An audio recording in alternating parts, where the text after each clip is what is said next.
नाम संकीर्तन साधन पै सोपे नाम संकीर्तन साधन पै सोपे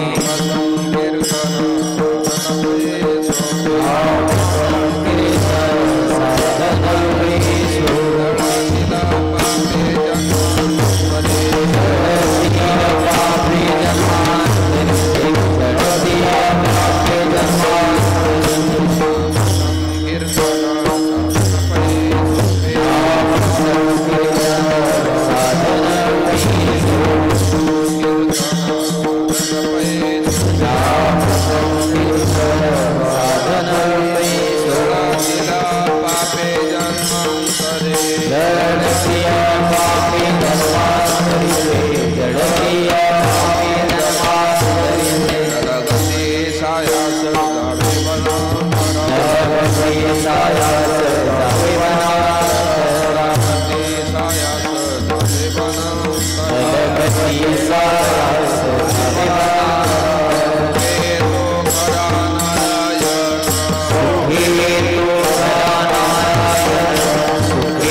नाम संकीर्तन साधन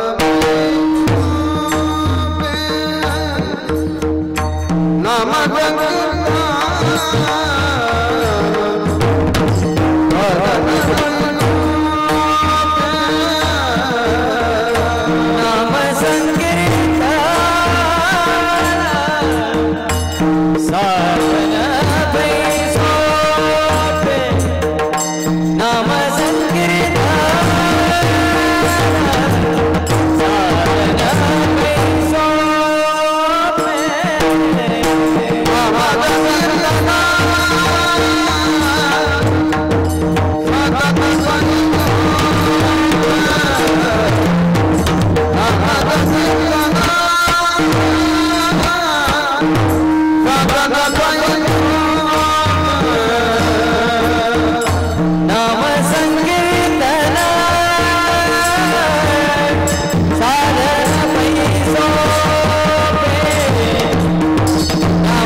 सुखे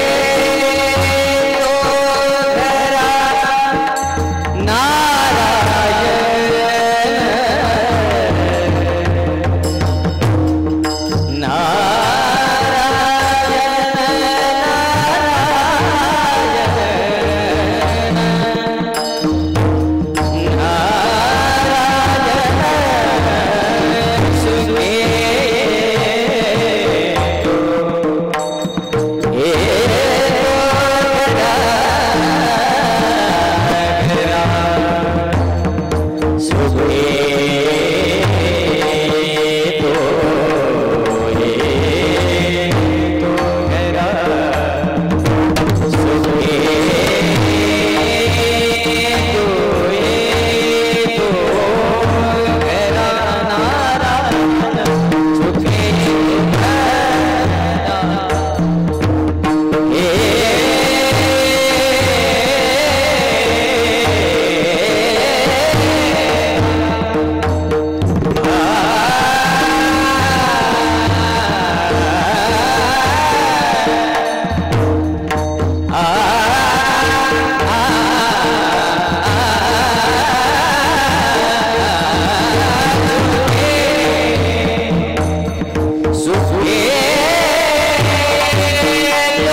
नाम संकीर्तन साधन पै सोपे जळतील पापे जन्मांतरे नलगती सायास जावे अनंतरा सुखे येतो घरा नारायण ठाईच वैश्वनी करा एक चित्त आवडी अनंत आळ बाबा रामकृष्ण हरी विठ्ठल केशवा मंत्र हा जपावा सर्व काळ यावीन अनेक असता साधन वहातसे आन विठोबाची नलगती साया सजावे वनंतरा सुखे तो घरा नारायण कामने सोपे आहे सर्वाहुनी शहाणा तो धने घेतो येथे नलगती साया सजावे वनंतरा सुखे तो घरा नारायण पांडुरंगा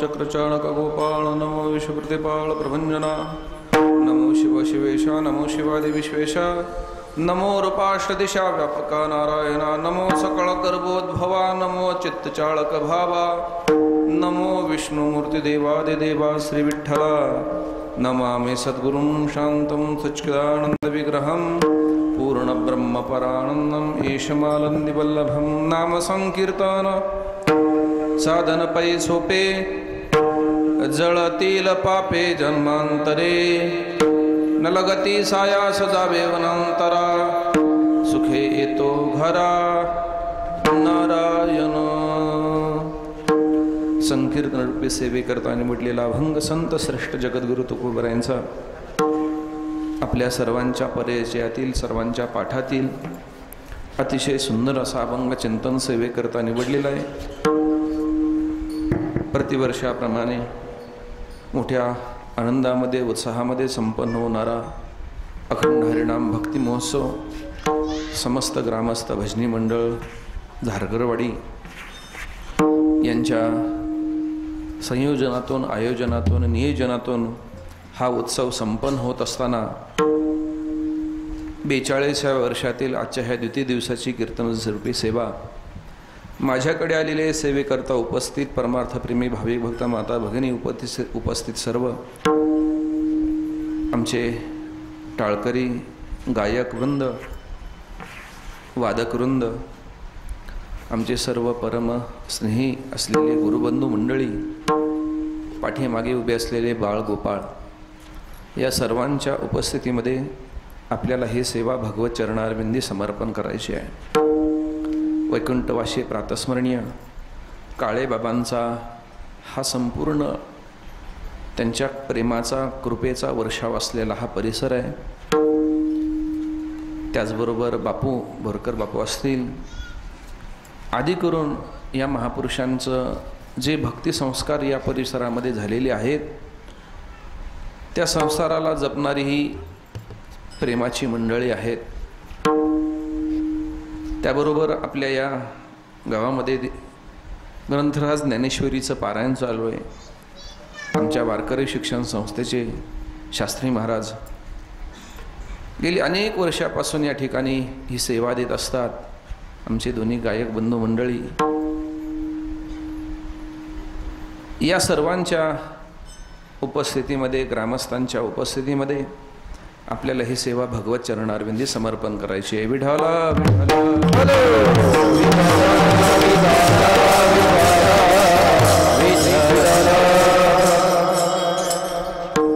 हा अभंग आपण रोज हरिपाठामध्ये म्हणत असतो।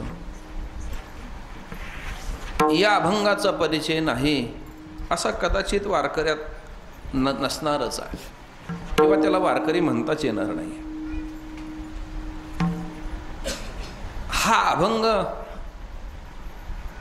कडव्यानेही मोठा आहे आणि अर्थाने सुद्धा फार मोठा आहे. या अभंगामध्ये तुकोबाराय नामाचा महिमा प्रतिपादन करतात. काय असतं, जीवनामध्ये एखादी वस्तू अथवा व्यक्ती आपल्याला मिळणं महत्वाचं नसतं, तिचं महत्त्व कळणं महत्वाचं असतं. वस्तू अथवा व्यक्ती मिळालेली आहे पण तिचं महत्त्व कळालं नाही, फायदा नाही होत. ज्ञानोबारांची भाषा आहे, का कमलकंदानी दरदुरी नांदनोक एकेची घरी परी परागु सेवेजे भ्रमरी एरा चिखलूची उरे. कुठंतरी दलदलीमध्ये वाढलेलं एखादं कमळ असावं, त्या कमळामध्ये सुगंध आहे, कमळामध्ये मकरंद आहे, पण कुठंतरी दूरवरती राहणारा तो भुंगा येतो आणि त्या कमळातला गोड असा मकरंद सेवन करून जातो. परंतु त्याच कमळाच्या बुडारात जवळ राहणारा, अत्यंत जवळ राहणारा जो बेडूक असतो तो मात्र चिखल खातो. एरा चिखलूची उरे. असं का घडलं? का घडलं? एकच कारण आहे, दूरवरती राहणारा भुंगा जवळ येऊन मकरंद सेवन करतो आणि जवळ असलेला बेडूक मात्र चिखल खातो. याचं कारण एकच आहे, महत्त्व कळालं नाही. असं आहे का? या संसारूपी दलदलीमध्ये वाढलेलं कमळ म्हणजे भगवंताचं नाम आहे.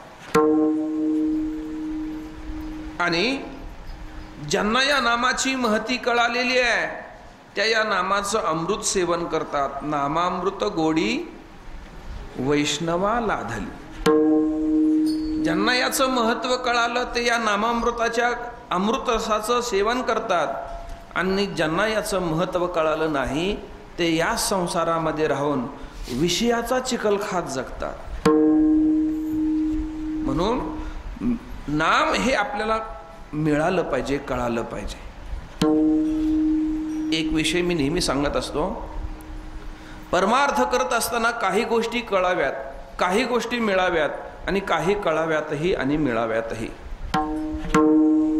मी प्रश्न थोडासा आपल्याला विचारतो. मला थोडं कीर्तन करताना प्रश्न विचारून बोलायची सवय आहे.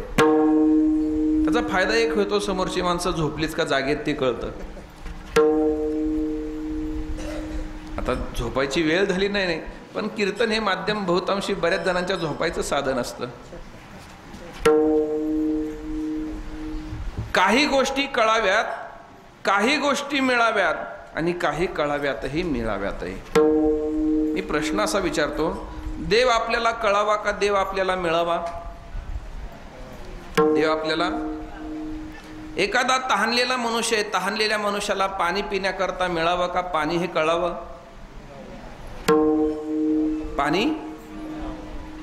पाणी कळून तहान जाणार नाही.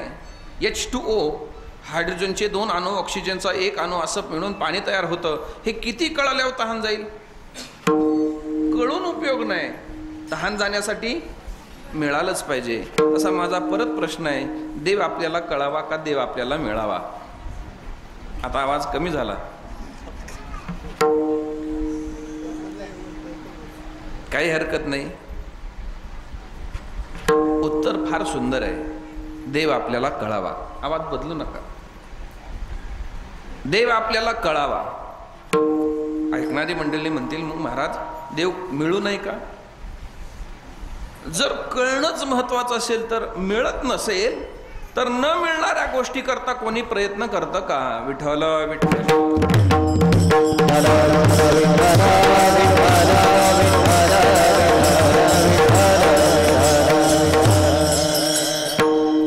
देव आपल्याला कळालाच पाहिजे. मग मिळाला नको का? त्याचं उत्तर फार सुंदर आणि सोपं आहे. ज्या क्षणाला देव कळतो ना त्या क्षणाला देव मिळतो. काय म्हटलं मी? ज्या क्षणाला देव कळतो त्या क्षणाला देव मिळतो. ज्ञानोबा तर त्याच्या पुढे बोलून जातात, जसं जसं देव कळून घेण्याकरता तुम्ही देवाच्या जवळ जाताना तुम्ही वेगळे राहत नाही. निरखित निरखित गेली ओ आणि पाहे तव तन्मय झाली हो. देव पहावयासी गेलो तेथे देवाची होनी ठेलो, तेथे देवाची होनी ठेलो, तेथे देवाची होनी ठेलो. देव पहावयासी गेलो तेथे देवाची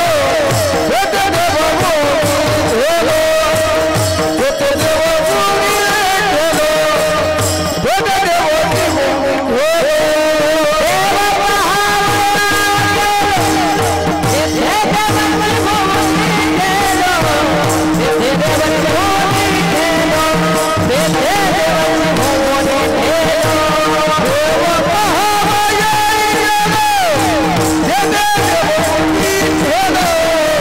तेथे देवाची ठेलो, तेथे देवाची ठेलो.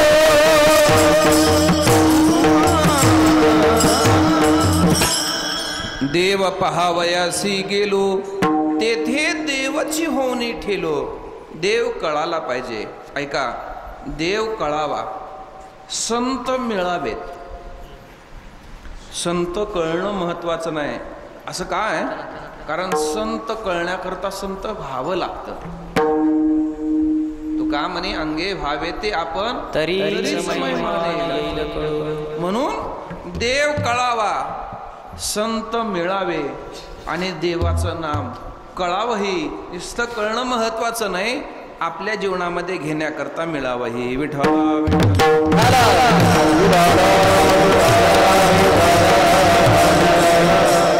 नाम कळण्याकरता 3 गोष्टीचा विचार मी आपल्या समोर ठेवणार आहे. नाम कळावं. नाम म्हणजे काय? ऐका, नाव आपल्यालाही आहे आणि नाव देवालाही आहे. आपल्यालाही नाव आहे आणि नाव देवाला आहे. मग आपल्या नावात आणि देवाच्या नावात असा काय फरक आहे? या संबंधाने नाव कळावं. पहिल्यांदा नावातील गुण कळावेत, दुसरं नामाची वैशिष्ट्ये कळावीत आणि तिसरं नामाचं कार्य कळावं. विठ्ठल विठ्ठल.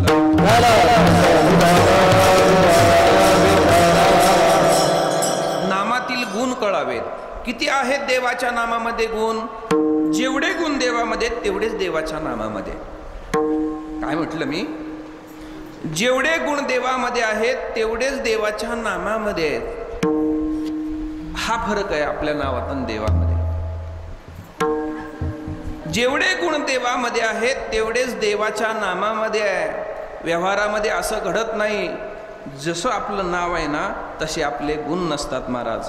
नावासारखी करणी, नावासारखी करणी, नावासारखी करणी, नावासारखी करणी. कोठे नाही त्रिभुवनी, कोठे नाही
सारखी करणी आणि कोठे नाही त्रिभुवनी. जगामध्ये जसं आपलं नाव आहे तशी आपली करणी नसते महाराज. आमचे गुरुवर्य वैकुंठवासी गुरुवर्य वैद्य बाबा एक दृष्टांत सांगायचे, उदाहरण सांगायचे ठणठण पालाचा. नावासारखी करणी नसते याच्याकरता उदाहरण सांगायचे ठणठण पालाचं. काय असतं? आपलं नाव आणि आपले गुण सारखे नसतात. नावाच्या बाबतीमध्ये थोडंसं शास्त्र असं आहे की नाव हे मुलाच्या आईबापाने ठेवायचं नसतं. मुलाचं नाव ठेवण्याचा पहिला अधिकार त्याच्या आत्याचा असतो, दुसरा अधिकार गुरुचा असतो, नसतील तर मग आईवडिलांनी ठेवलं तर चालू शकतं. नाव ठेवण्याचं हे शास्त्र आहे, नाव ठेवण्याचं शास्त्र आहे. मुलीचं नाव ठेवताना कधी ते दीर्घ अक्षरी असावं आणि मुलाचं नाव ठेवताना ते ऱ्हस्व अक्षरी असावं. त्याच्या वर्ण व्यवस्थेनुसार त्याच्या नावाचं शास्त्र आलेलं आहे. आजकाल लोक काही नावं ठेवतात महाराज, नावाला काही किंमतच राहिली नाही, नावाला नावच राहिलं नाही महाराज, काही नाव ठेवतात. एका बापाने आपल्या मुलीचं नाव ठेवलं होतं श्लेष्मा. नाव काय ठेवलं होतं? श्लेष्मा नाव ठेवलं होतं. पण दुर्दैवाने त्या बापालाही माहीत नव्हतं की संस्कृतामध्ये शेमडाला श्लेष्मा म्हणतात. आता हे जर तिला कळाल्यावर काय वाटेल बिचारीला. काही नावं ठेवतात हो. त्याचं नाव ठेवलं होतं ठणठण पाल. नाव ठेवलं होतं, त्याला असं वाटलं, वाईट वाटायचं. काय असतं अडचण, जेव्हा ठेवलं जातं तेव्हा कळत नाही आपल्याला काय, आणि जेव्हा कळतं तेव्हा बदलता येत नाही. नाव ठणठण पाल ठेवलं होतं. आपलं नाव बदलावं. नाव कसं पाहिजे? जसं नाव तशी करणी, जसं नाव तसे गुण पाहिजेत. म्हणून त्यांनी गाव सोडलं हो. तर म्हटला नाव बदलायचं आहे.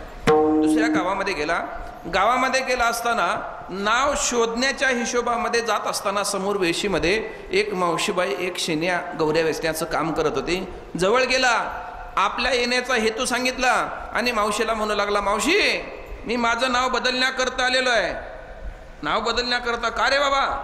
मला नाव असं शोधायचंय जसं नाव तशी करणी पाहिजे, जसं नाव तसे गुण पाहिजेत. मला तुमचं नाव सांगा. तिनं सांगितलं, माझं नाव लक्ष्मी. त्याला वाईट वाटलं. का वाईट वाटलं? नाव सांगते लक्ष्मी आणि काम काय करते? गौऱ्या वेचण्याचं काम करते. बहुतांशी महिलांची नावं फार गोड असतात, अशीच असतात. बाबा म्हणायचे, नाव सुलोचना आणि फाट्यावरती उभा राहिल्यावर बघते नाशिक पुन्हा, पुण्याकडे बघते, काही कळतच नाव. नाव सुलोचना, चांगली लोचन असणारी. नाव गंगूबाई, गंगा नाव असतं गंगा. बाबा असं म्हणायचे, नाव गंगाबाई पण भर पावसात घरामध्ये पाण्याचा थेंब सुद्धा नाही. आणखीन पुढं असं म्हणायचे, नाव शांताबाई. तिकडची नाही बरं आणि गावातली बी नाही. नाव शांताबाई आणि भांडणं वाचून तिला अजिबात करमत नाही. विठ्ठल विठ्ठल.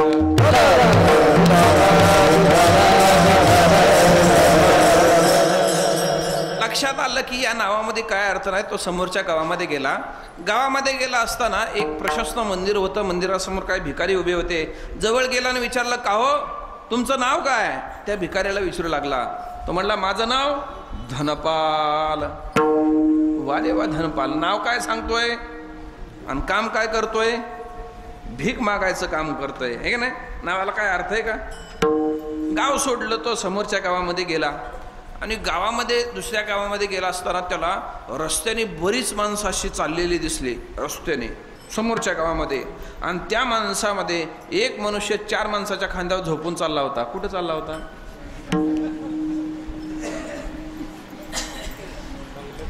म्हणजे तुम्हाला समजलं. प्रेत यात्रा चालली होती. जवळ गेला. का हो वरती जे झोपलेले त्यांचं नाव काय? म्हणलं, त्यांचं नाव अमरसिंग. त्याला वाईट वाटलं. अरे अरे अरे अरे, जगाचा विचार करायला गेलो. शेवटी त्याचं मत पक्क झालं. लक्ष्मी तो गोबर वेचे, भीक मांगे धनपाल, अमरसिंग तो मर गया, बरा बिचारा ठणठण पाल. विठ्ठल विठ्ठल.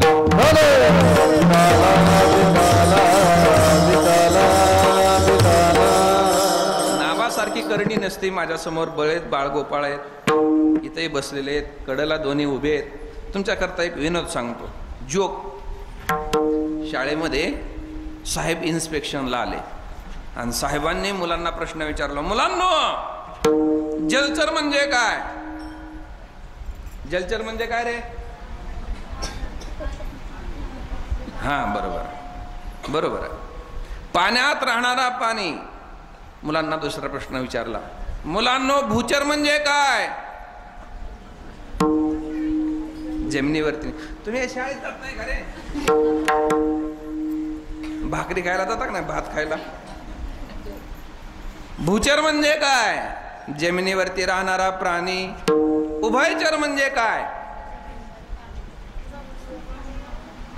जमिनीवरती राहतो आणि पाण्यावरती राहतो. जसा बेडूक आहे, मगर आहे, साप आहे, उभयचर आहेत. प्रश्न विचारल्यावर साहेबांना जरा विनोद करावा असा वाटला. साहेबांनी मुलांना प्रश्न विचारला, मुलांनो जलचर म्हणजे काय तुम्ही सांगितलं, भूचर म्हणजे काय तुम्ही सांगितलं, उभयचर म्हणजे काय सांगितलं, आता मला सांगा टीचर म्हणजे काय? आता तुम्ही सगळे इंग्लिश मीडियमचे, कुणालाच उत्तर देता येईना. तेव्हा शेवटच्या बाकावरचा एक पोरगा उभा राहिला. तो म्हणला, गुरुजी साहेब साहेब मी सांगतो. तो म्हणले, सांग काय सांगायचं ते. तो म्हणला, जलचर म्हणजे पाण्यामध्ये राहणारा, भूचर म्हणजे जमिनीवरती राहणारा, उभयचर म्हणजे पाण्यावरती आणि जमिनीवरती राहणारा, तसं टीचर म्हणजे टी म्हणजे चहामध्ये राहणारा प्राणी. नावासारखी करणी जगामध्ये नसते. विठ्ठल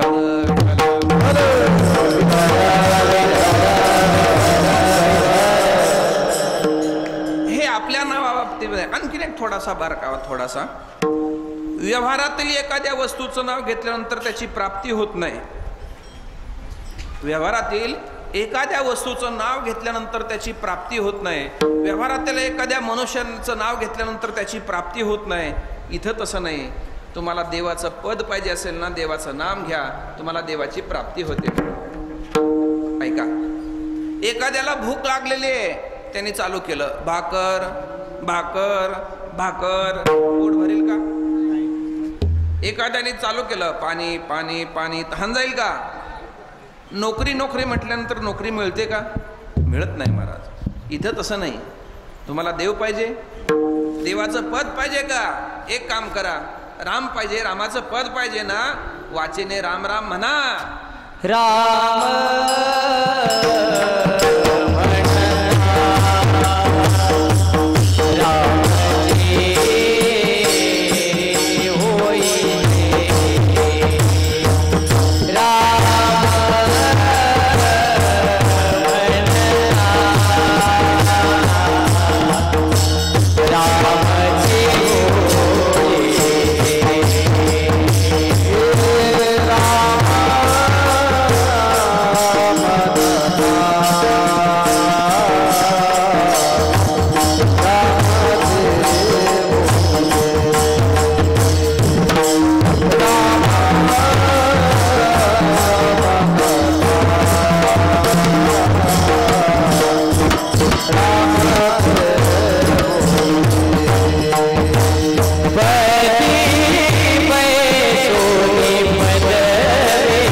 रामाची होई जे, हा फरक आहे देवाच्या नामात आणि आपल्या नावामध्ये. म्हणून जेवढे गुण देवामध्ये आहेत तेवढेच देवाच्या नामामध्ये.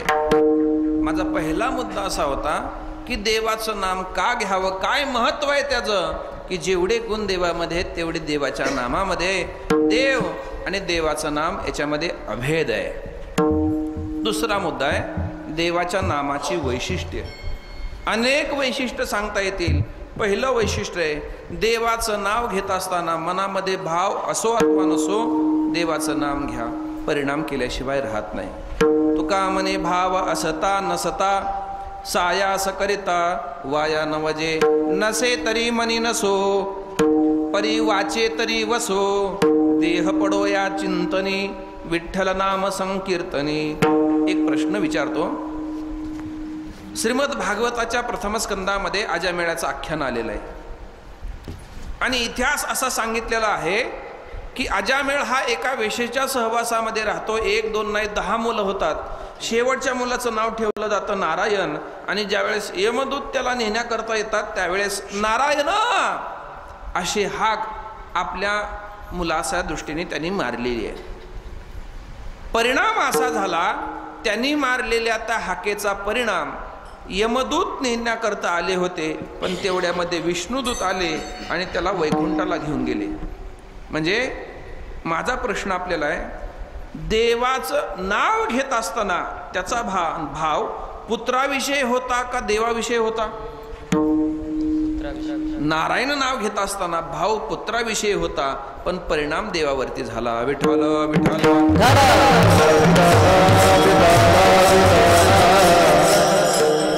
अजामिळ अंत मरणाशी आला, तोवरी स्मरला नाही तुझ प्राण जाते वेळे म्हणे नारायण, आणि त्यासाठी विमान पाठविले अजामेळा पापरासी आणि नामे नेला वैकुंठासी। हे नामाचं वैशिष्ट्य आहे। नसू द्या मनामध्ये भाव, नाम घ्या, परिणाम केल्याशिवाय राहत नाही। एक वैशिष्ट्य। दुसरं वैशिष्ट्य असं आहे महाराज की या कलियुगाचा जर विचार केला तर कलियुगामध्ये कोणतं साधन करावं आणि ते का करावं याच्यासाठी अधिकाराचं बंधन आहे। म्हणजे आपला अधिकार पाहून मग त्या साधनामध्ये आपण प्रवृत्त व्हावं असा नियम आहे। कोणीही कोणतंही साधन करून चालत नाही, आपला अधिकाराचा विषय असतो महाराज। जसं योग साधन आहे, योग साधन ते कोणी करायचं असतं का महाराज? नाही महाराज। असं आहे योग साधन करत असताना पहिल्यांदा यम नियम आसन प्राणायाम प्रत्याहार धारणा ध्यान आणि मग समाधी। अगोदर हे सगळं बसावं लागतं, नाही तर सकाळी उठला रात्री न खाऊ नाही ते खाल्लं, पिऊ नाही ते पेला, सकाळी नाक घेऊन बसला महाराज, चांगला नाही, विपरीत परिणाम होतो महाराज। म्हणून साधन करत असताना अधिकाराचा विचार आहे, पण असं जगामध्ये फक्त एकच साधन आहे की ते करण्याचा अधिकार सर्वांना आहे महाराज। सकळासी येते आहे अधिकार। कोणतं साधन आहे? कलियुगे उद्धार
वैशिष्ट्य आहे। पहिलं वैशिष्ट्य मनामध्ये भाव असा अथवा नसो देवाचं नाम घ्या।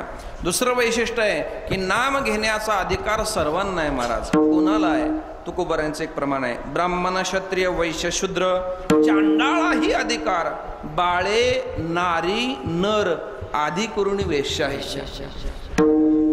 खटनट यावे आणि शुद्ध होऊन जावे. आणि हे साधन करण्याचा अधिकार सर्वांना आहे. हे नामाचं वैशिष्ट्य आहे. विठ्ठल विठ्ठल.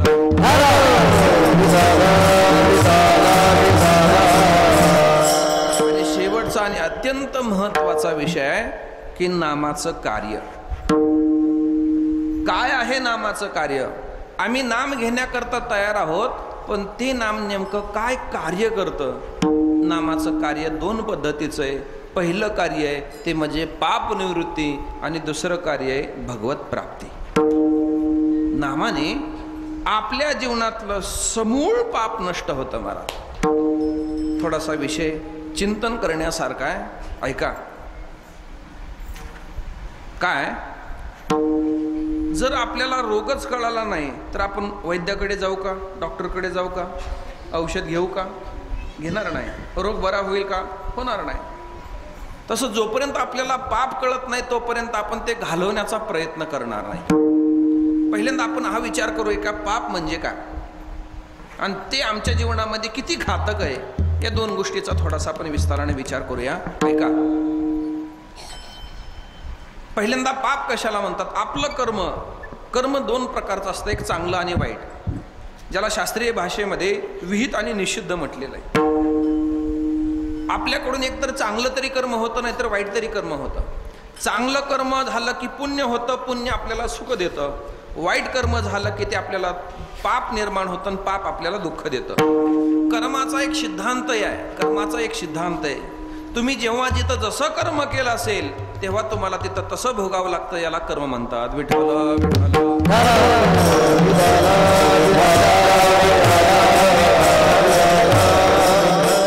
गेले कर्म झाले तेची भोग आले. जसं करतो तसं भोगावं लागतं. आणखीन बारकावा असा आहे, ज्याने केलं त्यालाच भोगावं लागतं. थोडीशी गंमत म्हणून सांगतो. दुपारची वेळ होती. एक गृहस्थ रस्त्याने निघाला होता. भूक लागली होती. समोर पाहिलं एक आंबराई होती. आंब्याचं झाड होतं. आंब्याच्या झाडावरती एक आंबा पिकलेला होता. काही न विचार करता त्यांनी कंपाऊंडच्या आतमध्ये उडी मारली. झाडावरती चढला. आंबा तोडला.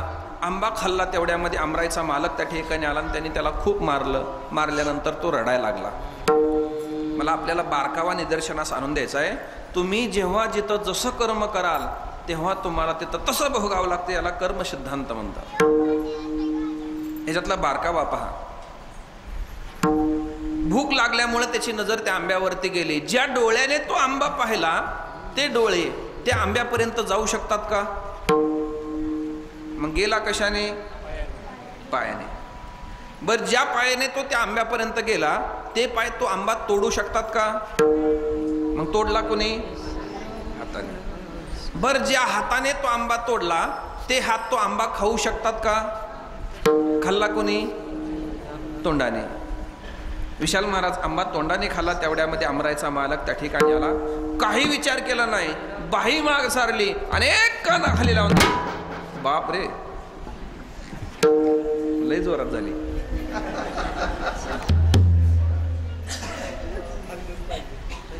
काना खाली लावून दिली. त्याच्या डोळ्यातून घळघळ घळघळ घळघळ पाणी यायला लागले. आता मला प्रश्न आपल्याला विचारायचा आहे. जरा माझ्या प्रश्नाचा विचार करून उत्तर द्या. आंबा खाल्ला कोणी होता? मार खाल्ला कोणी होता? माझा प्रश्न असा आहे, आंबा जर तोंडाने खाल्ला होता, मार जर कानाने खाल्ला होता, मग डोळ्यातून पाणी का आलं?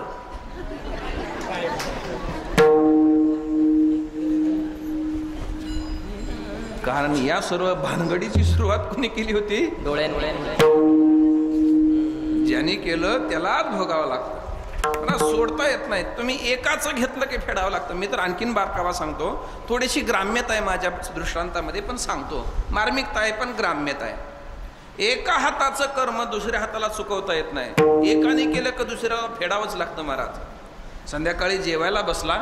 पंचपक्वान्नाचं ताट समोर आलं. महाराज पोटभर जेवला आणि जेवल्यानंतर पुढचा विधी असतो हात धुण्याचा. डाव्या हाताने तांब्या उचलला, उजव्या हातावरती टाकला आणि टाकल्यानंतर रुमालाने हात पुसला. शतपावली केली. शतपावली करून आला आणि बेडवरती झोपला.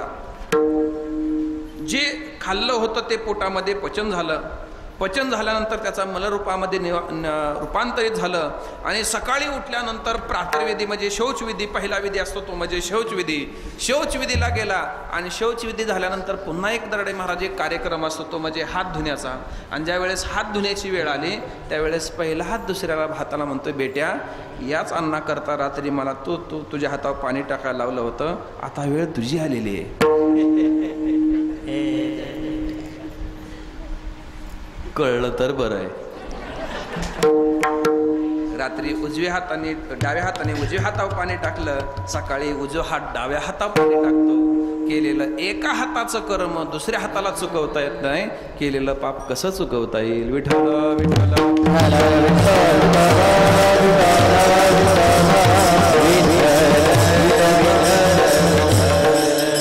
आपलं जाऊ द्या, देवाचं आहे का? ज्या वालीला ज्या जंगलामध्ये देवाने झाडाच्या आड उभं राहून बाण मारला होता ना, तोच वाली कृष्णावतारामध्ये पारध्याच्या रूपामध्ये आला. त्याच झाडाखाली भगवान श्रीकृष्ण विश्रांती घेण्यासाठी मांडीवरती मांडी टाकून पाय टाकून बसले होते. देवाचा अंगठा हा एक हरणाचा चेहरा आहे, डोळा आहे असं समजून त्याच व्याध झालेल्या वालीने भगवान श्रीकृष्णाला बाण मारला, कृष्णावतारामध्ये बाण मारला आणि त्याच बाणाने भगवान श्रीकृष्णाचा अवतार संपला. देवाला सुद्धा चुकवता येणार नाही असं हे कर्म आहे, आपल्याला कसं चुकवता येईल? म्हणून वाईट कर्म केलं की ते वाईट पापामध्ये रूपांतरित होतं, मग ते पाप आपल्या जीवनामध्ये दुःख देतं. विठ्ठल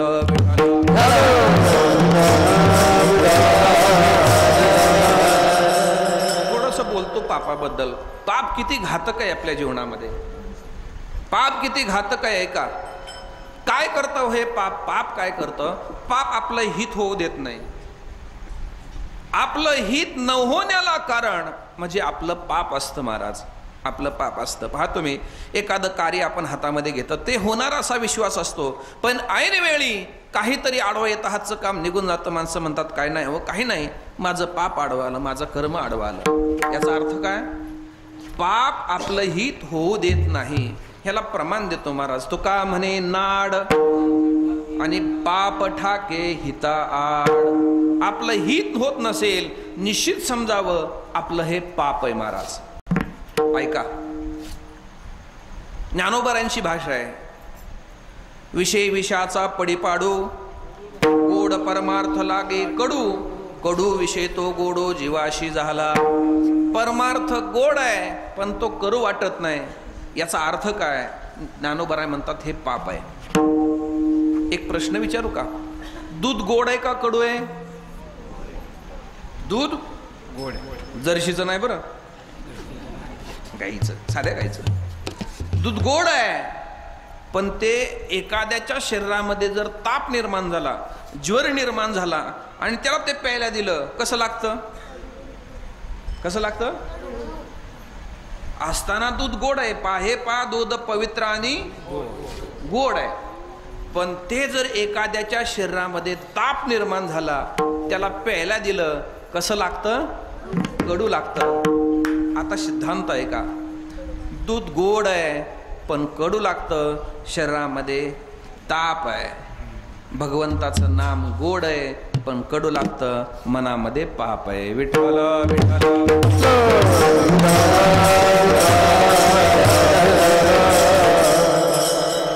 झारगडवाडीमध्ये काय एवढेच लोक आहेत असं नाहीये, बरोबर ना? बरोबर ना? एवढ्याच महिला आणि एवढेच पुरुष आहेत, एवढेच आहेत का बरं लोक? नाही महाराज, याच्यापेक्षा जास्त आहेत. मग ते इथं का आले नाहीत? इथं का आले नाहीत त्याचं उत्तर मला माहित आहे. मला माहित आहे, मी इथं उभं राहून सांगू शकतो. ते इथं आलेत हे महत्वाचं नाही, त्यांना इथं येऊन दिलं नाही. त्यांना इथं येऊन दिलं नाही. ते म्हणले कुणी येऊन दिलं नाही, सांगा त्याचं नाव. ऐका, त्यांना इथं येऊन दिलं नाही कोणी, त्यांच्या पापाने. मी प्रमाण देतो, पोकळ बोलत नाही. कोण ऐशे पाप बळी जे जवळी येऊन येईल. जे देवाच्या जवळ येऊ देत नाही ना, हे सर्वात मोठं पाप आहे महाराज. विठ्ठल विठ्ठल.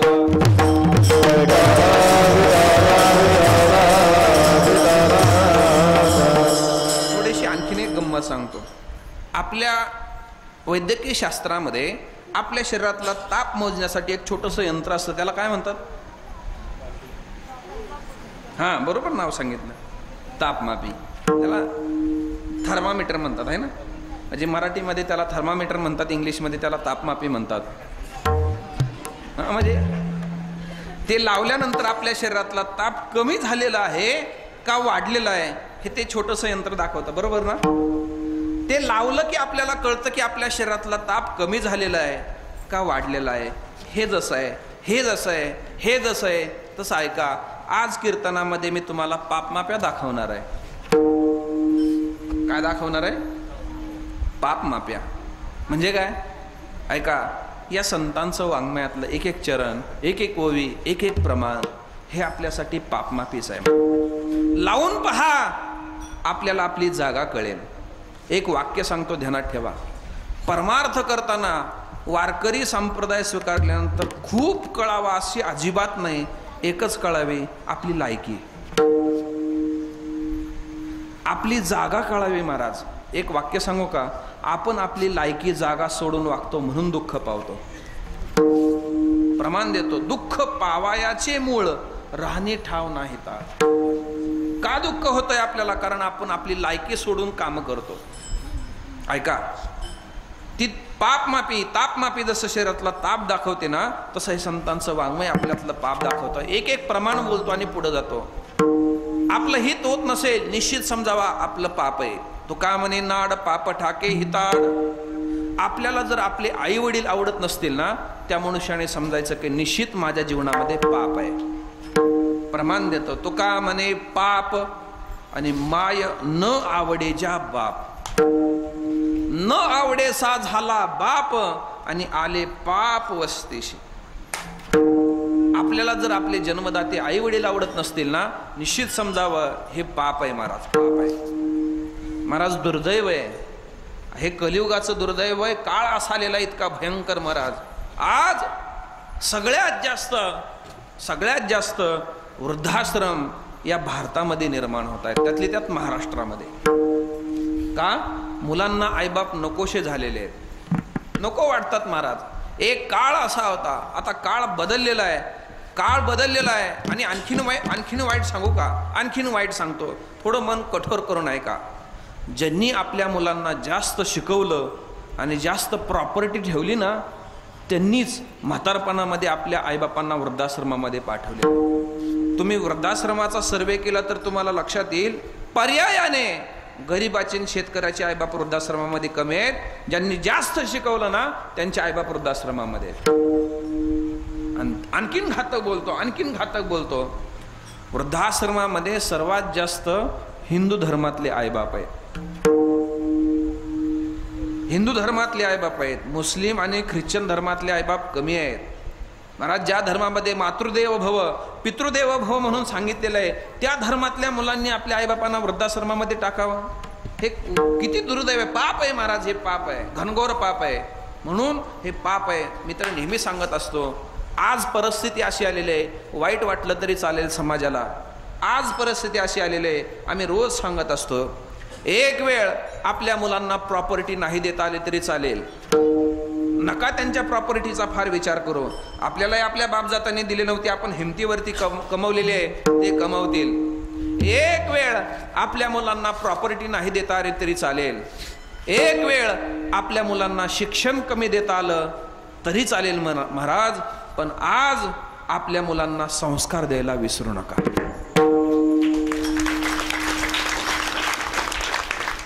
कारण ही काळाची गरज आहे आणि हीच म्हातारपणाची काठी आहे.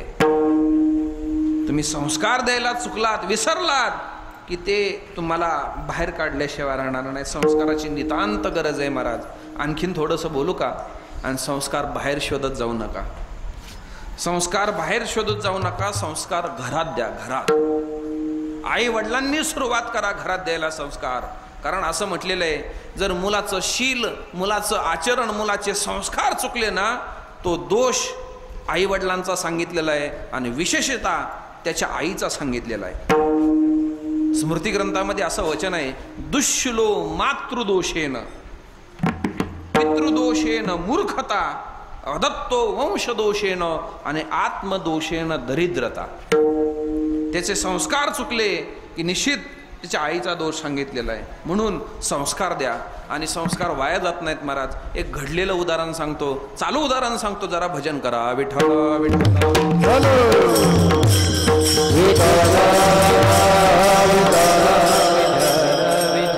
वारकरी शिक्षण संस्थेमध्ये आम्ही गाथा ज्ञानेश्वरी पाठ करणाऱ्या मुलांच्या परीक्षा घेतो. गाथा ज्ञानेश्वरी पाठ करणाऱ्याच्या या वर्षी म्हणजे कार्तिकीला कोजागिरी पौर्णिमेला जी परीक्षा झाली त्या परीक्षेमध्ये एक परीक्षा देण्याकरता, ज्ञानेश्वरी परीक्षा देण्याकरता एक विद्यार्थी आला होता. जरा कान उघडे ठेवून ऐका. एक विद्यार्थी आला होता, त्याचं वय होतं 9 वर्षाचं. 9 वर्षाचं वय होतं. 4थीच्या वर्गामध्ये शिकणारा विद्यार्थी होता, पण संपूर्ण ज्ञानेश्वरी कंठस्थ पाठ केली होती महाराज, पाठ केली होती. 9 वर्षाचा मुलगा आणि संपूर्ण ज्ञानेश्वरी पाठ केली होती. ज्यावेळेस कोरेकर बाबांनी त्याचा सत्कार केला त्यावेळेस संस्थेचे अध्यक्ष संदीपान महाराजांनी त्याला जवळ बोलवलं, त्याच्या आईवडिलांना बोलवलं आणि आईवडिला बोलवून दोघांचाही सन्मान केला आणि त्याच्या आईला प्रश्न विचारला, आईसाहेब, वयाच्या 9व्या वर्षी पोरगा ज्ञानेश्वरी पाठ करतोय, असे काय संस्कार केले होते तुम्ही, मला ते तुम्हाला निदर्शनास आणून द्यायचं आहे. त्याच्या आईनं दिलेलं फार उत्तर महत्त्वाचं आहे. तो मुलगा विदर्भातला होता, सुहम आमझरे हे नाव त्याचं आहे, पेपरला बातमी आली होती. त्याच्या आईनं काय उत्तर दिलं ऐका, बाबा यांनी 9व्या वर्षी ज्ञानेश्वरी पाठ केलेली आहे, पण हा ज्या वेळेस पोटामध्ये होता ना, हा 9 महिने मी ज्ञानेश्वरीची 108 पारायण केली. महाराज हे ऐकायलाही बरं वाटतं, टाळ्याही वाजवायला बरं वाटतं, पण संस्कार टाळ्या वाजून आणि ऐकून होत नाहीत महाराज. स्वतः उतरावं लागतं त्याच्यामध्ये. 9व्या वर्षामध्ये आई पोटात असताना 108 पारायण करते, का ज्ञानेश्वरी पाठ करणार नाही. विठ्ठल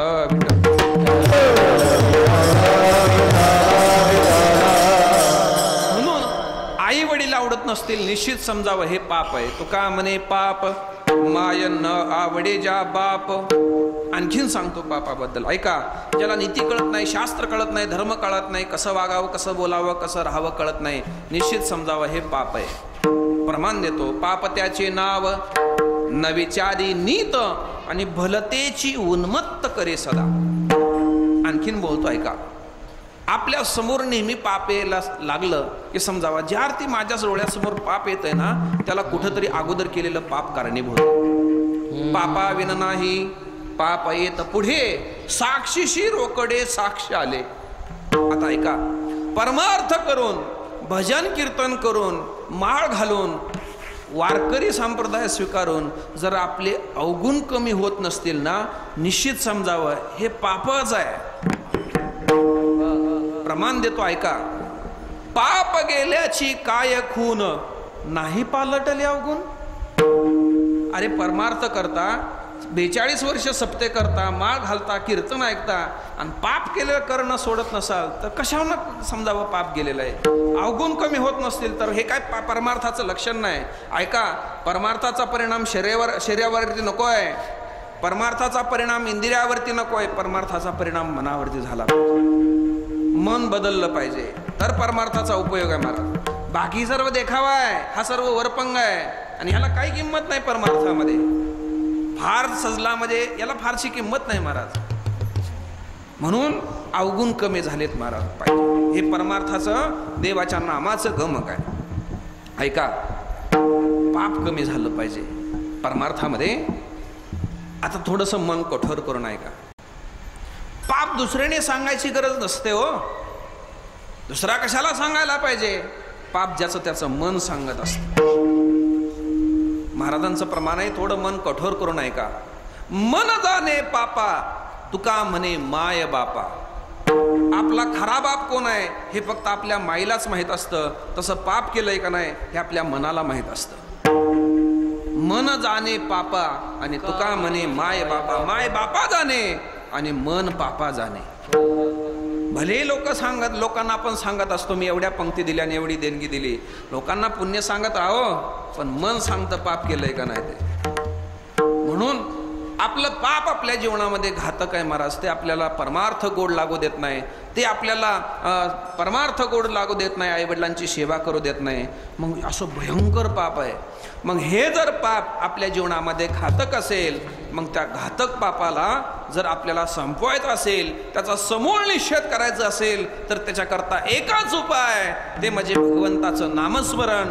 असं नामस्मरण आपल्या जीवनामध्ये आलं की ते नामस्मरण आपल्या एका जन्माचं नाही, जन्मजन्मांतराचं पाप नष्ट करतं. अभंगाचं प्रथम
संकीर्तन साधन पै सोपे जळतील पापे जन्मांतरे.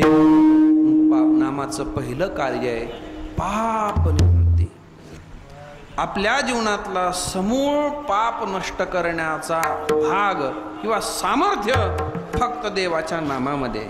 अनेक प्रमाण आपण हरिपाठामध्ये म्हणतो, हरि उच्चारणी अनंत पापराशी जातील लयाशी, नाम घेता विठोबाचे पर्वत जळती.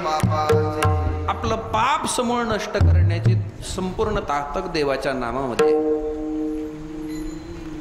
फक्त नामाच पाप जाळतं का? त्या पद्मपुराणामध्ये एक संदर्भ आलेला आहे. पद्मपुराणात सोमशर्माने सुमन नावाच्या ऋषी पत्नीचा ऋषीचा संवाद आलेला आहे. त्या पत्नीने आपल्या पतीला विचारलं की पतिराज, जगामध्ये सर्वात निष्ठुर काय हो? त्याने सांगितलं की पाप. ते म्हणजे कसं काय? ते कुणी करू द्या, त्या देवाने करू द्या नाहीतर मानवाने करू द्या, ते पाप त्याला सोडत नाही. मग असं पाप कसं निर्माण होतं ते समूळ नष्ट करण्याचा उपाय काय? त्यांनी फार सुंदर संदर्भ सांगितलेला आहे, फार गोड संदर्भ आलेला आहे. काय? आपल्या जीवनातलं पाप नष्ट करण्यासाठी देवाचं नामस्मरण हाच एकमेव उपाय आहे. आणि फक्त पापच घालवतं असं नाही आहे, तर ऐका, नामाने आपल्या पूर्वजन्मातल्या केलेल्या पापाचाच नायनाट होतो असं नाहीये, वर्तमान काळामध्ये सुद्धा ते नाम आपल्या जीवनावरती फार मोठा परिणाम करतं. मी तुम्हाला पुराणातले संत वाङ्मयातले संदर्भ दिले, आता विज्ञानाचा एक संदर्भ देतो, ऐका. नाम किती महत्त्वाचं आहे, नाम किती महत्त्वाचं आहे. पुण्यामध्ये डॉक्टर प्रसून जोशी आहेत, यूट्यूबला जर तुम्ही सर्च केलं तर त्यांचा रिसर्च आपल्याला, त्यांचं संशोधन आपल्याला पाहायला मिळतं. त्यांनी असं म्हटलेलं आहे की विठ्ठल नाम जर आपल्या जीवनामध्ये आलं तर विठ्ठल नामाने आपल्यावरती, हृदयावरती किती परिणाम होतात आणि त्या विठ्ठल नामाने हार्ट अटॅक सारखे रोग बरे होतात. त्यांनी असं सिद्ध करून दाखवलेलं आहे. काय? त्यांनी आधार घेतलेला आहे, अनेक यंत्राचा तंत्राचा आधार घेतलेला आहे.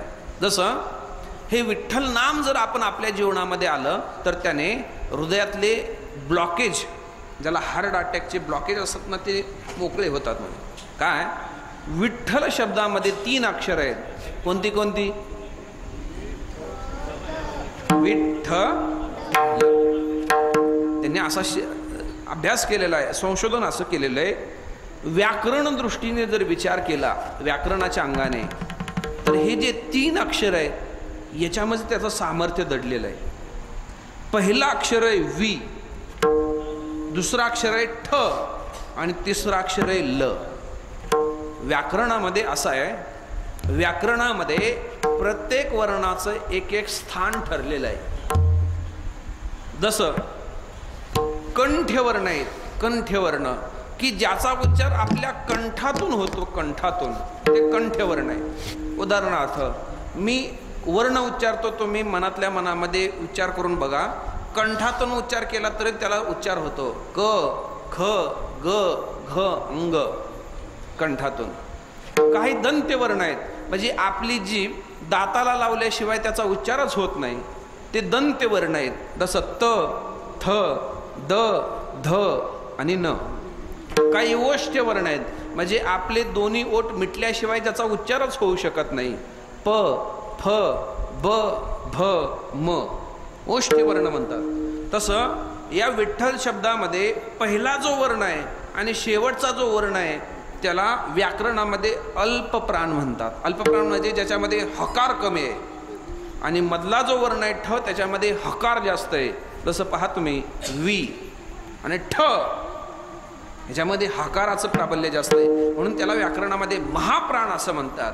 म्हणजे 2 अल्पप्राण आणि 1 महाप्राण यांचा ज्यावेळेस संघर्ष होतो त्यावेळेस त्या नावाच्या उच्चाराचा परिणाम आपल्या हृदयाच्या ठोक्यावरती होतो आणि आपले ब्लॉकेज मोकळे होतात, असं त्यांनी सिद्ध करून दाखवलेलं आहे. हे वैज्ञानिक दृष्टीने त्याचा सिद्धांत सांगितलेला आहे. म्हणून नाम आपल्या जसं पापावरती परिणाम करतं, आपल्या शरीरावरती परिणाम करतं. म्हणून तुकोबाराय म्हणतात, जळतील पापे जन्मांतरे.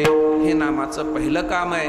आणि नामाचं दुसरं कार्य आहे ते म्हणजे भगवत प्राप्ती, देवाची भेट करून देतं महाराज. ऐका, देवाची भेट करून देणार देवाचं नाम आहे. नाम देवाची भेट करून देते. कशी भेट करून देते? तुकोबाराय म्हणतात, न लगते सायास सुखे येतो घरा.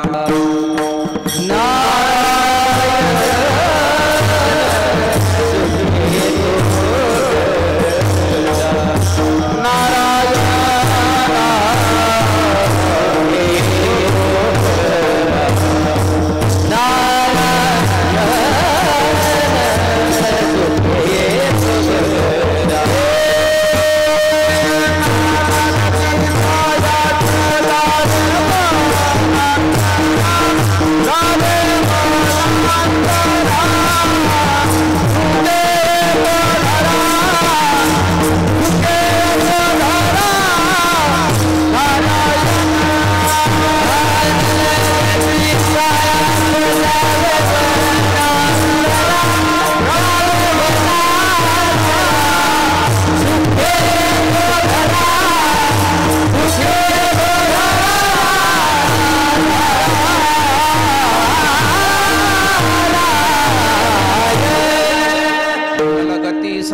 सुखयास जावे वनांतरा आणि सुखे येतो घरा.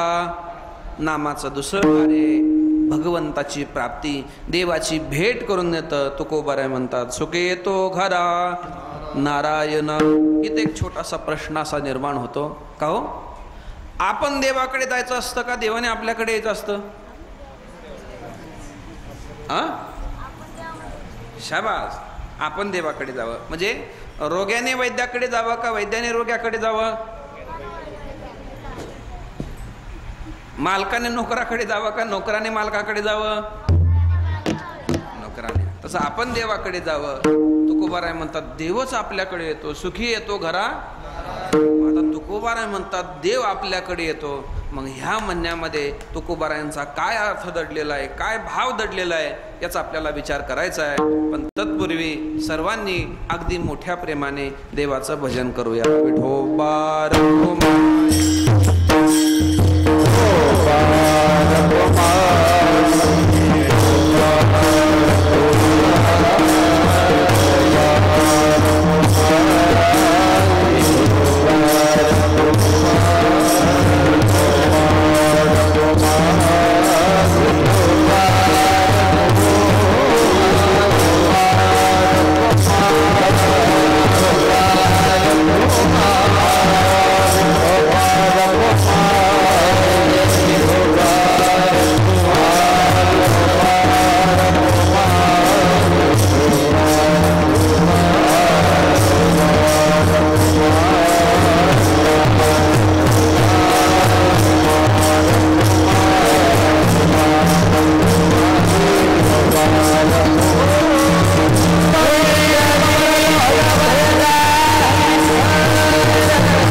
लगती सायास जावे वनांतरा सुखे येतो घरा नारायण.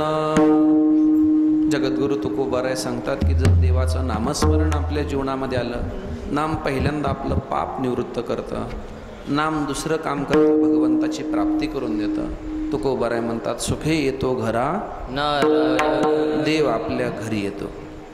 प्रश्न आपण असा उपस्थित केला होता की आपण देवाकडे जावं का देवाने आपल्याकडे यावं? काय व्यवहार असा आहे की आपण देवाकडे गेलं पाहिजे. इथं तुकोबाराय म्हणतात देवच आपल्याकडे येतो. याचा अर्थ काय? याचा अर्थ थोडक्यात असा आहे काय, भगवान परमात्मा हा चराचरामध्ये व्यापून भरलेला आहे. ऐका, लक्ष द्या, कणाकणामध्ये तो व्यापून भरलेला आहे. विठ्ठल जळीस्थळी रिता ठाव नाही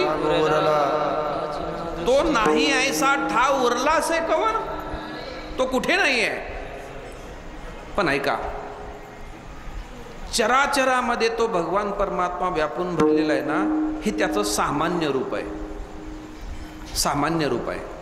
ज्या वेळेस आपण त्याची भक्ती करतो ना, सामान्य असलेला परमात्मा विशेष रूपाने प्रगट होतो, म्हणजे सुख येतो घरा नारायण. जरा तुम्हाला अडचण वाटत असेल, व्यवहारातलं एक उदाहरण देतो. घरातलं उदाहरण देतो. मला सांगा, दुधामध्ये तूप आहे का नाही? दुधामध्ये तूप, बरं दुधामध्ये तूप दुधाच्या तळाला असतं, मधोमध असतं का वरती असतं? आता हे युट्यूबवर पाहून सांगता का?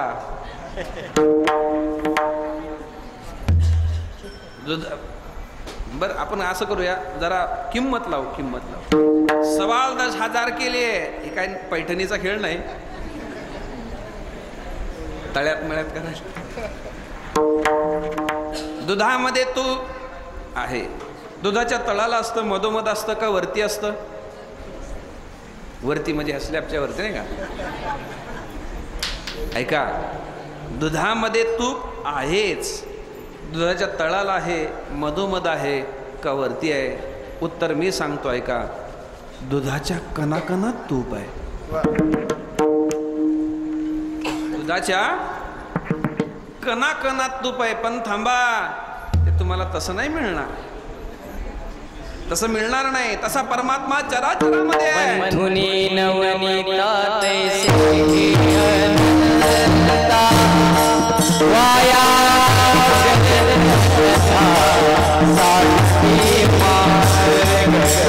वाया साठी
सिद्धांत आहे का?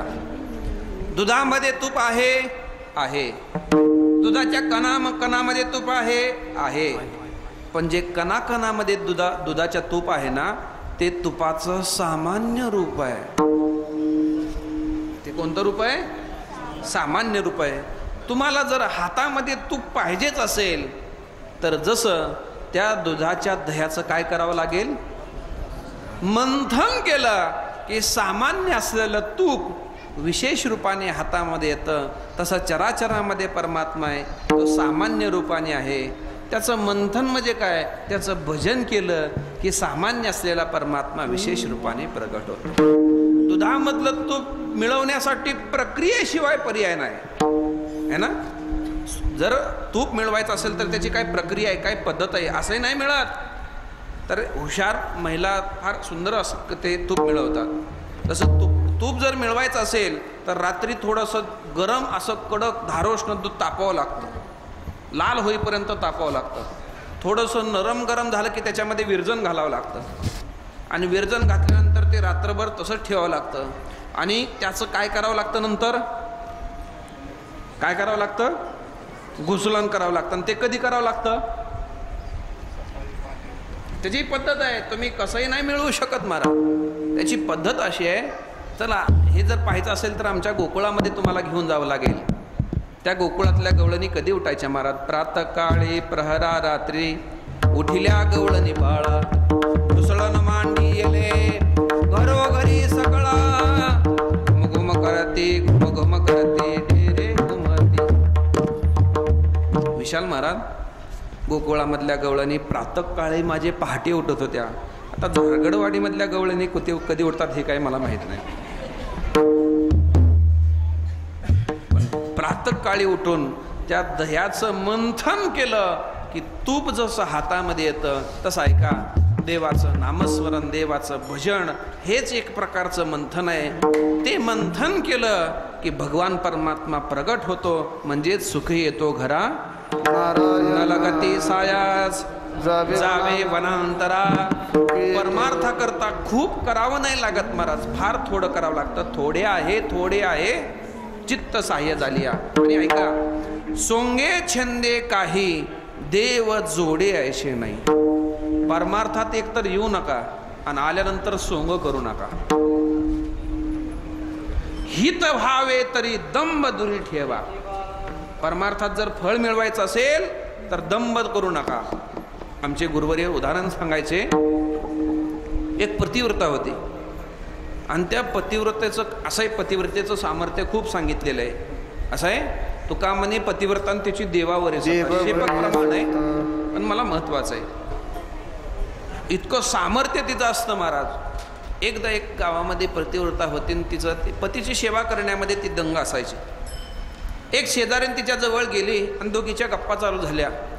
आणि गप्पा चालू असताना ती जी पतिव्रता माऊली होती ती साळी कांडण करत होती. म्हणजे उखळामध्ये पूर्वीच्या काळामध्ये घरात साळी काढल्या जायच्या आणि ते मुसळ हातात घेतलेलं आहे, साळीचं कांडण चालू आहे. आणि साळी कांडण करत असताना त्याचं साळी काढण्याचा चालू असलेला कार्यक्रम तिची मैत्रीण तिच्यासोबत गप्पा मारते आणि एवढ्यामध्ये दारावरती थाप आले आणि आवाज आला, अगं दार उघड. मोठ्याने आवाज आला, आपल्या पतीचा आवाज आलेला आहे. तिचं लक्ष गेलं महाराज. तिनं ते हातातलं काम सोडून दिलं, पळत पळत गेलेली आहे. दरवाजा उघडलाय, आतमध्ये घेतलं, चहा पाणी काय असेल त्यांना दिलेलं आहे आणि परत आली आणि परत आपली साळी काढणं चालू केलं.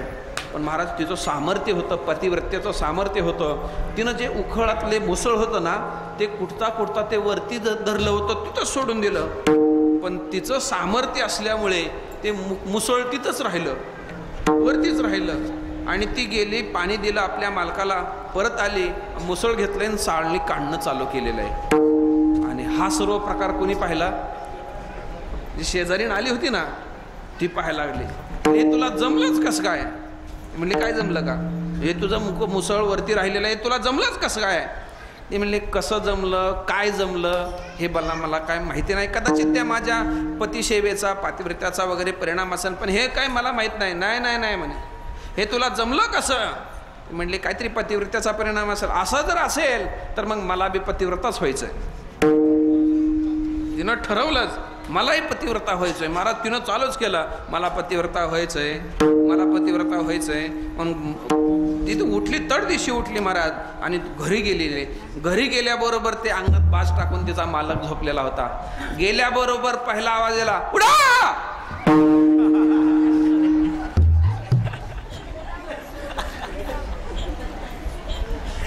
म्हणला नेमकं काय झालं तुला?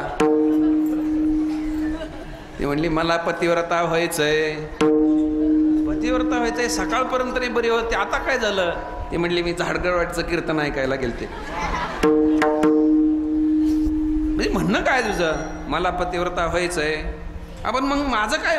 नाही नाही नाही, आता एक काम करा, आता मी साळी कांडायला घेणार आहे. उकळामध्ये मुसळ घेऊन साळी कांडत असताना तुम्ही बाहेर जायचं आणि बरोबर माझ्या मुसळावरती ध्यान ठेवायचं आणि मुसळ वरती गेलं की तुम्ही दरवाज्यावरती थाप टाकायची. मग काय होईल? मी पतिव्रता होईल. महाराज गेले. आता एवढा जर आवाज चढत असेल तर मला जावंच लागेल की नाही, ऐकून करेल काय? महाराज बाहेर गेला आणि तिनं हातामध्ये मुसळ घेतलेलं आहे, उखळ घेतलेलं आहे आणि काढणं चालू केलेलं आहे. तिचं लक्ष अजिबात त्या मोकळ मुसळावरती नव्हतं. पतीचा आवाज कधी येतो होतं. महाराज घाबरत त्याने आवाज दिला, अगं दार उघड. आणि दार उघड असा आवाज ऐकल्याबरोबर तिनं ते मुसळ होतं ना वरती गेलं. महाराज वरती मुसळ गेलेलं होतं आणि ते वरूनच सोडून दिलं. आणि आपण पतिव्रता झालेलो आहे असं समजून आपल्या सामर्थ्याने खरंच मुसळ वरती थांबलंय का म्हणून खालून हो बघायला. काय झालं असेल हो? आज तोंडही फुटलं, दातही पडले. सोंगे छंदे काही देव जोडी ऐशे नाही. परमार्थात सोंग केलं ना त्याचं असं दात फुटतात. विठ्ठल विठ्ठल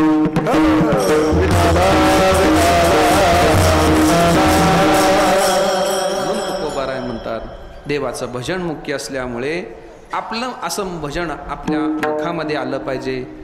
आणि असं जर भजन केलं त्या भजनाचा परिणाम भगवान परमात्मा आपल्याकडे येतो. न लगती साया सदावे वनंतरा सुखे येतो गरा नारायण. काय करू नका ठाईच बैसोनी करा एक चित्त आवडी अनंत आळ बाबा. ऐका, परमार्थ तुम्ही किती करता याला महत्व नाही, किती आवडीने करता याला महत्व. देव तुमचा परमार्थ पाहत नाही, हा करत असताना तुम्ही किती आवडीने केलेला हे पाहतो. व्यवहारातलं उदाहरण देतो. आपल्या घरामध्ये लाईट असते, विजेवरती फॅन, पंखा, फ्रीज, मिक्सर, ट्यूबलाईट हे सर्व चालतात. वायरमेन ज्यावेळेस आपल्या घरामध्ये येतो ना त्यावेळेस वायरमेन आपण आपल्या घरामध्ये किती पंखे लावलेत, किती टी व्ही लावलेत, किती बल्ब लावलेत, काय पाहतो? याच्यापैकी काय पाहतो? काही पाहत नाही, फक्त आपलं मीटर पाहतो. आणि आपलं बिल बनवतो.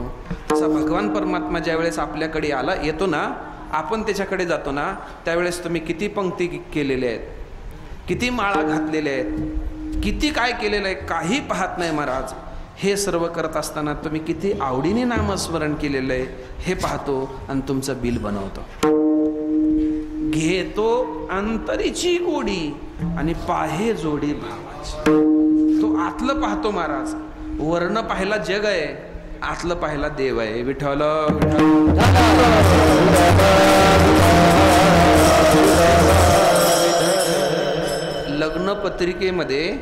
लग्नपत्रिकेमध्ये एखाद्या पाहुण्याचा नाव टाकताना एखादा काना जरी राहिला तर तो जन्मभर आपल्याकडे काना नजरेने बघतो.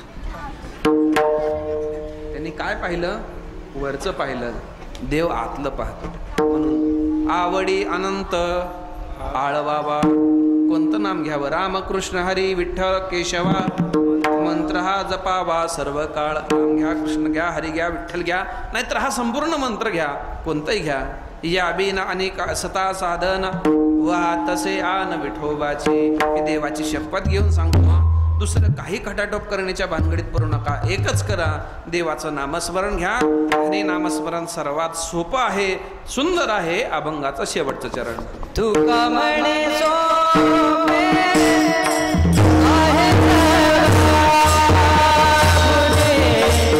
तुका म्हणे सोपे आहे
पांडुरंग परमात्मा ज्ञानोबा तुकोबारा आपणा सर्व श्रोत्यांच्या चरणी समर्पित करतो. माझ्या सेवेला पूर्ण विराम देतो. समस्त ग्रामस्थ भजनी मंडळ झाडगडवाडी यांच्या या उत्सवातील 42व्या वर्षातील आजची ही द्वितीय दिवसाची कीर्तन सेवा यथामती अवकाश पंढरीनाथ पांडुरंगाच्या चरणी समर्पित करूयात. संतांच्या वचनाप्रमाणे आपण आपलं जीवन घडवूयात. आपलं जीवन जसं एखाद्या नावेला, होडीला, जहाजेला दिशा दाखवण्याचं काम एखादं होकायंत्र करतं, तसं हे संत वाङ्मय आपल्या जीवनामध्ये साधुसंत हे दिशा दाखवण्याचं काम करतात.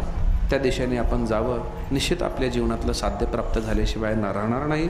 अशा प्रकारचा भाव प्रकट करतो. माझ्या वाणीला पूर्ण विराम देतो. विठ्ठल जय जय विठ्ठल.